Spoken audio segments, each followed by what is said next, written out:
Assalamualaikum warahmatullahi wabarakatuh. Ketemu lagi dengan saya di mata kuliah Sosial Emosional Anak Usia Dini, jurusan Pendidikan Islam Anak Usia Dini, IAIN Ponorogo, bersama saya, Ratna Nila Puspitasari.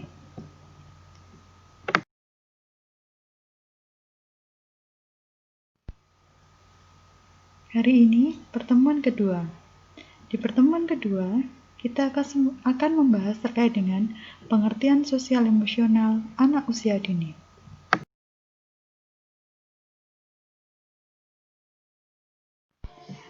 Menurut teman-teman, apa sih sosial emosional? Sosial emosional terdiri dari dua kata.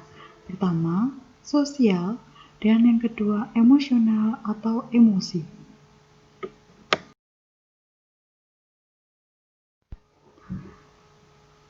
Perkembangan sosial. Perkembangan sosial di sini saya mengambil dari Plato dan Samsudin.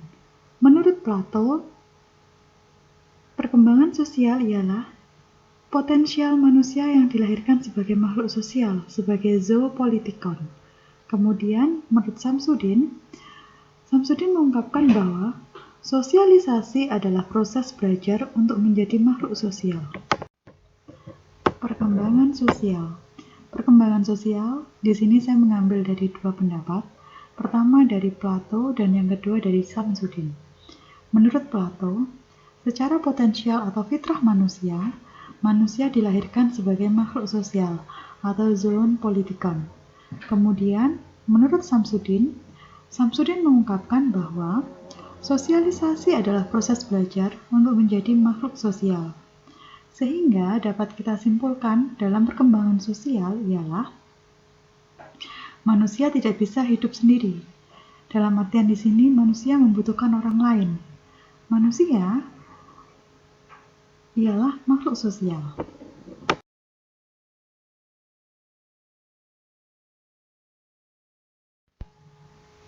Kemudian pengertian sosial.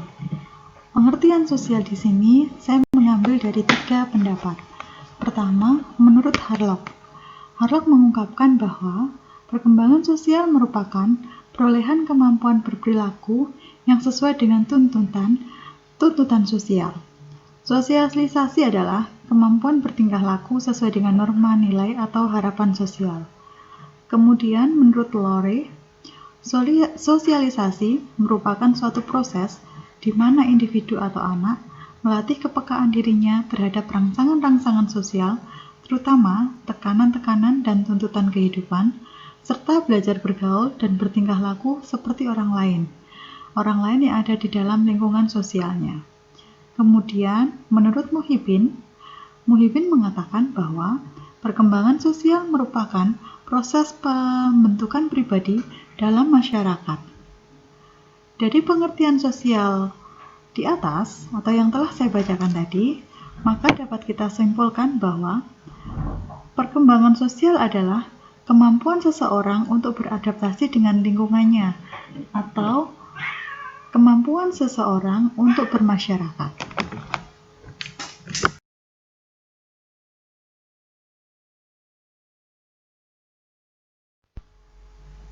Setelah saya jelaskan terkait dengan perkembangan sosial tadi, di sini saya jelaskan terkait dengan proses perkembangan sosial. Proses perkembangan sosial di sini ada 3 tahapan. Yang pertama ialah belajar untuk bertingkah laku dengan cara yang dapat diterima masyarakat. Kedua, belajar memainkan peran sosial yang ada di masyarakat.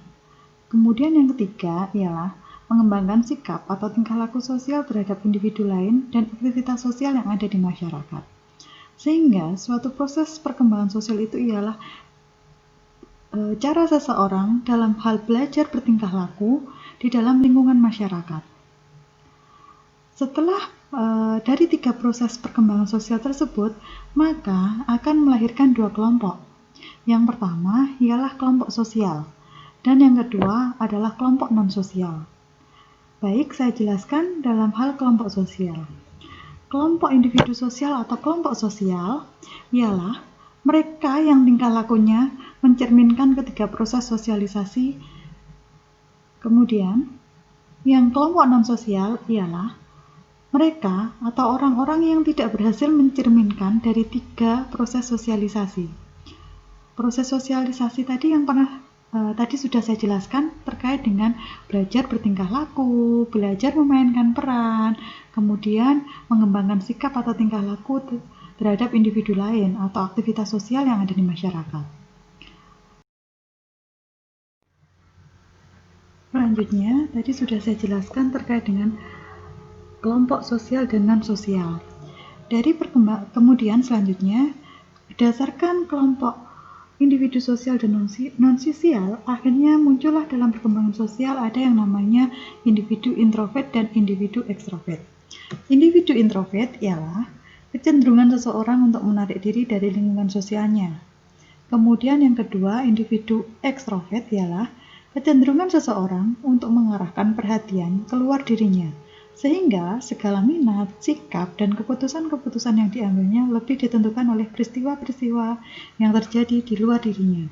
Jadi di sini dapat kita lihat bahwa ada yang namanya individu itu introvert. Introvert itu ialah dia cenderung menarik diri, jadi dia merasa bahwa saya tidak nyaman di tempat yang ramai, misalnya seperti itu. Kemudian sedangkan individu yang ekstrovert, dia ketika ketemu orang baru di tempat ramai, dia bisa langsung bersosialisasi, dia bisa langsung membaur seperti itu.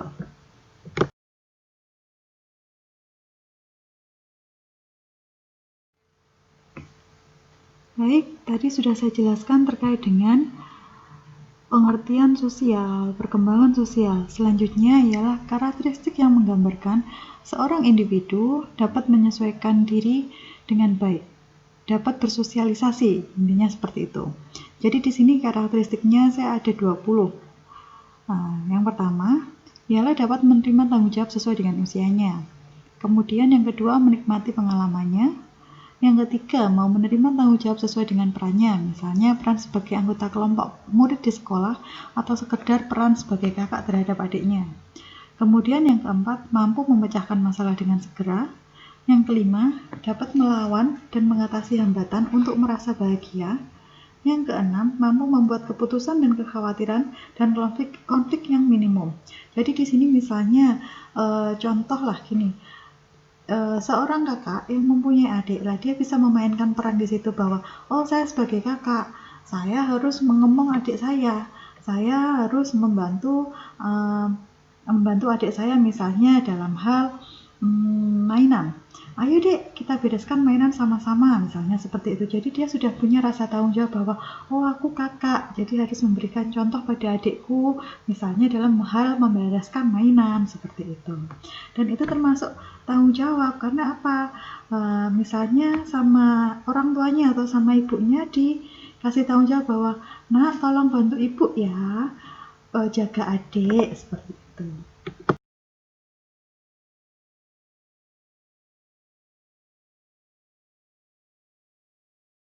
Baik, selanjutnya di sini saya menjelaskan karakteristik ke-7 sampai ke-12. Yang itu pertama, tetap pada pilihannya sehingga menemukan bahwa pilihannya itu salah. Kemudian yang kedua, merasa puas dengan kenyataan. Kemudian yang ketiga, dapat menggunakan pikiran sebagai dasar untuk bertindak, tidak untuk melarikan diri. Kemudian yang ke-10, belajar dari kegagalan, tidak mencari alasan untuk kegagalannya. Kemudian yang ke-11, tahu bagaimana harus bekerja pada saat bekerja, bermain pada saat main. Kemudian yang ke-12, dapat berkata tidak pada situasi yang mengganggunya. Jadi misalnya contohnya seperti ini.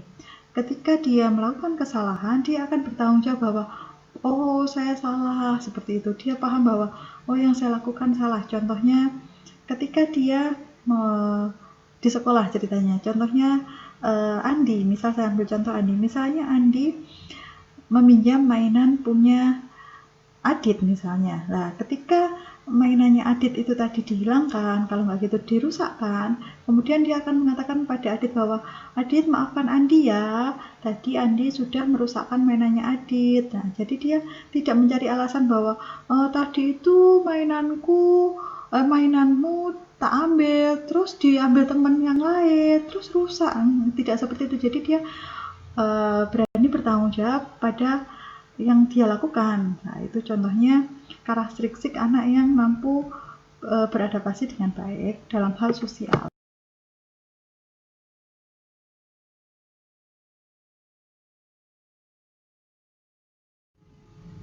Di sini karakteristik penyesuaian menggambarkan individu yang menyesuaikan diri dengan baik yang ke-13 sampai 20, yaitu yang ke-13 dapat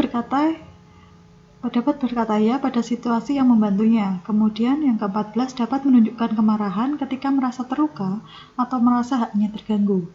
Ke-15 dapat menunjukkan kasih sayang. 16 dapat menahan sakit dan frustasi bila diperlukan. 17 dapat berkompromi ketika mengalami kesulitan. Ke-18 dapat mengonsentrasi energinya pada tujuan. Kemudian yang ke-19 menerima kenyataan bahwa hidup adalah perjuangan yang tak ada habisnya. Kemudian yang ke-20 harus merasa bahagia dan mampu menerima dirinya. Maka dari itu sejak dini atau sejak anak usia dini perlu diajak bersikap realistis terhadap diri dan kemampuannya. Nah, yang ke-13 dan sampai 20 ini adalah anak itu dapat mengungkapkan, dapat menunjukkan ketika dia merasa kecewa, dia merasa marah, dia bisa mengungkapkan itu dengan mengatakan bahwa aku nggak suka caramu, aku nggak suka mainanku, kamu rusak. Jadi dia menunjukkan, misal dia kecewa, dia marah seperti, tapi pada situasi yang memang pada situasi yang tepat seperti itu. Kemudian dia juga dapat mengonsentrasikan bahwa aku ini kan diminta untuk misalnya fokus pada mengerjakan puzzle. Ketika mengerjakan puzzle berkelompok dengan temannya, dia bisa fokus, ini aku mengerjakannya seperti ini. Dia punya fokus konsentrasi seperti itu. Kemudian ketika dia anak usia dini, dia juga sudah siap menerima kenyataan bahwa hidup itu perjuangan, tak ada habisnya. Jadi ketika dia mampu, misalnya dia dalam hal kegiatan bermain yang mengandung sosial, ialah contohnya bermain bermain peran. Kalau nggak gitu dia bermain peran. Nah, ketika bermain peran dia sudah memainkan peran si A. Ketika dia akan memainkan peran B, dia punya tantangan lagi lah. Ketika dapat tantangan baru, dia bisa melakukannya. Kemudian ketika dia sudah tahapan di B, kemudian dia ke C lah. Terus sampai akhirnya dia benar-benar mampu pada tahapan yang pada tahapan yang paling tinggi, contohnya seperti itu.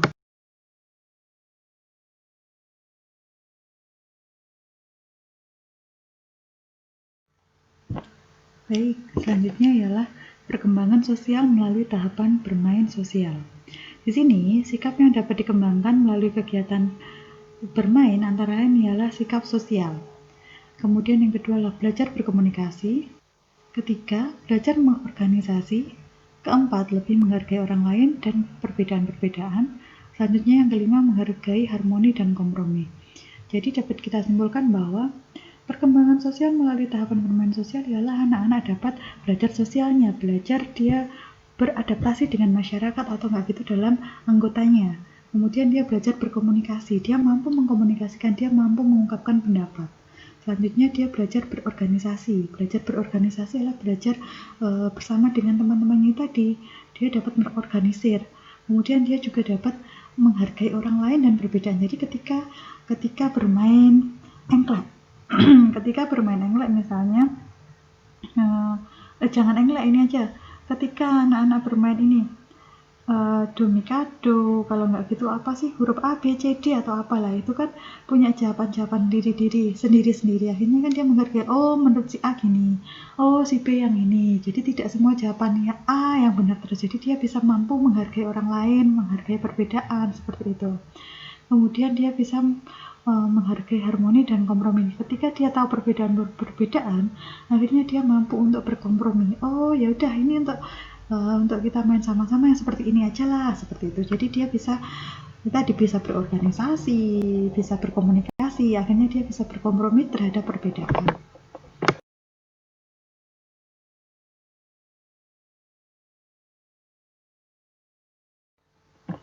Ya, selanjutnya di sini adalah karakteristik dan ciri tingkah laku sosial. Karakteristik dan ciri tingkah laku sosial di sini saya bedakan menjadi 3. Yang pertama, sesuai dengan periodenya. Dalam artian seperti ini, ada yang pertama adalah periode bayi, kemudian periode prasekolah, selanjutnya adalah periode usia sekolah. Di sini misalnya di periode bayi, kita tahu bayi itu adalah usia 0 sampai 2 tahun. Nah, di periode bayi di sini di usia 1 sampai 2 bulan ialah anak belum mampu untuk membesarkan objek dan benda. Kemudian di usia 3-4 tahun misalnya, anak sudah mampu melihat objek dengan jelas. Anak tahu bahwa dia tahu di depannya ada orang, seperti dia bisa tersenyum. Kemudian di usia 5-9 bulan misalnya, dia mampu beraksi terhadap suara yang ramah. Jadi misalnya ketika dia dipanggil damar misalnya, dia mampu menoleh, dia mampu mengikuti suara damar, dia mencari-cari suara dari mana. Kemudian di usia 12 bulan misalnya, dia sudah mengenal larangan. Jadi misalnya, damar kalau minum duduk ya, duduklah. Ketika dia mengetahui bahwa duduk, saya minum duduk, berarti dia mampu untuk duduk misalnya. Kemudian di usia 24 bulan atau 2 tahun, anak sudah mampu membantu melakukan aktivitas sederhana. Misalnya anak diminta untuk ini, ayo coba kita kancingkan baju ya, kita latihan membereskan mainan ya. Nah, seperti itu. Jadi itu karakteristik dan ciri tingkah laku sosial pada periode bayi. Kemudian pada periode prasekolah. Periode prasekolah di sini ialah pada anak usia, biasanya sih kalau prasekolah itu kan usia 3-4 tahun. Nah, pada usia prasekolah ialah pertama ciri-cirinya ialah dia mampu membuat kontak sosial dengan orang di luar rumahnya, kemudian dikenalkan dengan istilah-istilah yang ada kaitannya dengan orang dewasa, misalnya dihubungkan teman-teman sebaya.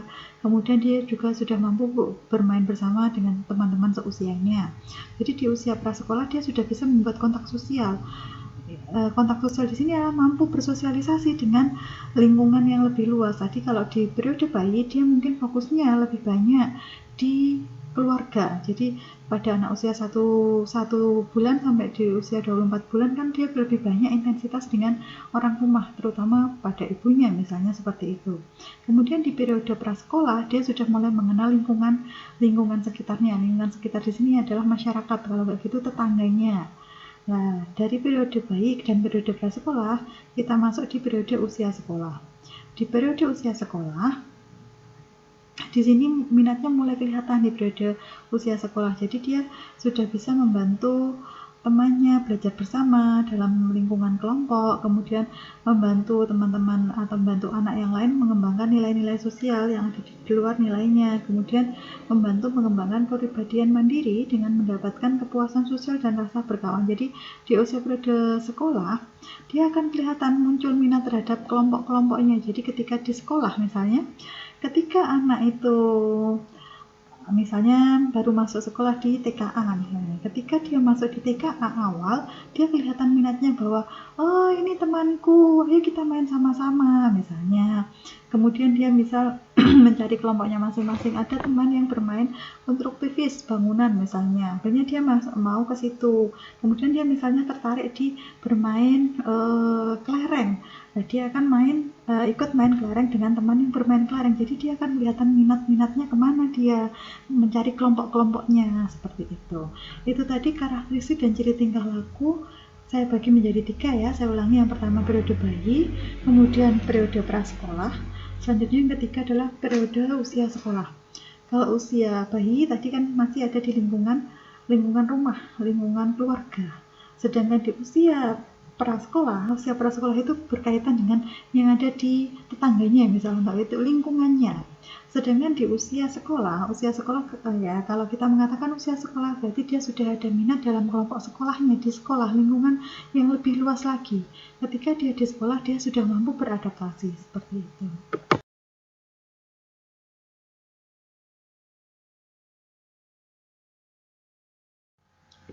Baik, tadi sudah saya jelaskan cukup jelas ya terkait dengan karakteristik dan ciri tingkah laku berdasarkan periode bayi, prasekolah, dan usia sekolah. Jadi di periode bayi, saya ulangi, itu berkaitan dengan yang ada di lingkungan rumah, lingkungan yang ada di dalam rumah, karena dia masih bayi. Jadi yang lingkungan paling dekat dengan anak adalah yang ada di dalam rumah itu sendiri. Sedangkan kemudian masuk di usia prasekolah. Di usia prasekolah di sini ialah berkaitan dengan yang ada di lingkungan luar rumahnya. Jadi yang ada di lingkungan luar rumah, misalnya tetangganya, misalnya lah. Di usia prasekolah itu dikenal dengan istilah breakdown age. Breakdown age di sini dikatakan bahwa anak prasekolah berkelompok belum mengikuti arti dari sosialisasi yang sebenarnya, sehingga pada anak-anak di usia prasekolah atau breakdown age di sini dikatakan mereka harus belajar menyesuaikan diri dengan harapan lingkungan sosial. Jadi harapan sosial kan mesti anak diharapkan menjadi anak yang baik, ikut dengan aturan-aturan, dia mampu bersosialisasi, dia mampu bermain dengan temannya. Nah, itu dikatakan bahwa di usia breakdown age atau di usia prasekolah. Selanjutnya di usia periode usia sekolah. Di periode usia sekolah di sini dikatakan adalah atau disebut dengan istilah gang age. Gang age di sini adalah usia berkelompok. Jadi ketika tadi sudah saya jelaskan di awal bahwa anak-anak akan suka berkelompok. Dia mampu berkelompok dengan sesuai bakat minatnya. Nah, di usia sekolah kan kelihatan minat dia di mana. Ketika dia awal masuk di kelompok A misalnya, dia belum mengenal teman-temannya misal. Kemudian dia mulai mengenal temannya, kemudian dia melihat, oh si Adit misalnya dia suka bermain bola. Akhirnya Damar mengikutin Adit karena dia minat juga pada bola. Akhirnya mereka bermain bersama, membentuk kelompok seperti itu. Kemudian contohnya lagi, si Dita misalnya, dia suka bermain boneka. Akhirnya sinilah misalnya dia juga akan ikut dengan Dita karena punya bakat yang sama atau punya minat yang sama, akhirnya dia membentuk kelompok. Nah, di usia sekolah di sini dikatakan bahwa gang age di sini ialah berkelompok, mencari kelompok-kelompoknya. Baik, berdasarkan yang saya paparkan tadi di awal, adakah yang mau ditanyakan atau ada yang dibingungkan dari teman-teman mahasiswa? Baik, teman-teman mahasiswa, pertemuan kedua kali ini telah usai. Tadi sudah kita jelaskan, kita bahas terkait dengan pengertian sosial, kemudian perkembangan sosial. Selanjutnya tadi ada juga sudah saya jelaskan terkait dengan kelompok individu sosial, kelompok individu non-sosial, kemudian ada individu introvert, individu ekstrovert, kemudian ada gambaran, tadi ada 20 gambaran karakteristik menjadi penyesuaian diri yang baik atau menjadi individu yang baik yang mampu bersosial. Kemudian ada tadi saya jelaskan juga terkait dengan perkembangan sosial melalui tahapan bermain sosial.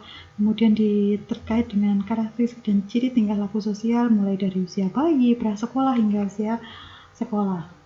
Itu tadi pertemuan kita yang kedua. Apabila ada kurang lebihnya saya mohon maaf. Bila taufik wal hidayah. Wassalamualaikum warahmatullahi wabarakatuh.